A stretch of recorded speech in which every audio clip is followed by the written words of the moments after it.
தமிழகத்தில் சட்டமன்ற தேர்தல் தேதி அறிவிக்கப்பட்டவுடன் வியூகங்கள் அமைக்கப்பட்டு திமுக சார்பில் பலமாக கூட்டணி அமைக்கப்படும் என திமுக பொருளாளர் மு க ஸ்டாலின் தெரிவித்துள்ளார். திமுக பொருளாளர் மு க ஸ்டாலின் நமக்கு நாமே விடியல் மீட்பு பயணம் மேற்கொண்டு தமிழகம் முழுவதும் பொதுமக்களை சந்தித்து அவர்களின் குறைகளை கேட்டறிந்து வருகிறார். கடந்த செப்டம்பர் மாதம் 20ஆம் தேதி தொடங்கி நவம்பர் 6ஆம் தேதி வரை 3 கட்டங்களாக மு க ஸ்டாலின் தமிழகம் முழுவதும் பல மாவட்டங்களில் சுற்றுப்பயணம் மேற்கொண்டார்.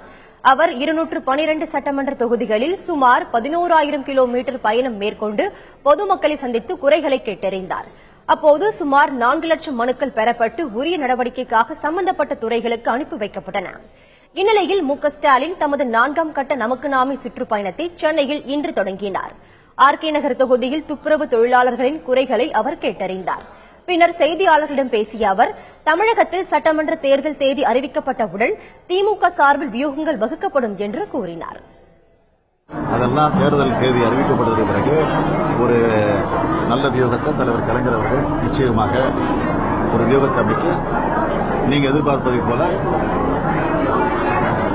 அப்படி ஒரு கூட்டணியை நிச்சயமாக அடுத்த மாதம் 22ஆம் தேதி வரை 4ஆம் கட்ட நமக்கு நாமே சுற்றுப்பயணம் மேற்கொள்ளும் மு க ஸ்டாலின் 22 சட்டமன்ற தொகுதிகளுக்கு சென்று பொதுமக்களின் குறைகளை கேட்டறிய உள்ளார்.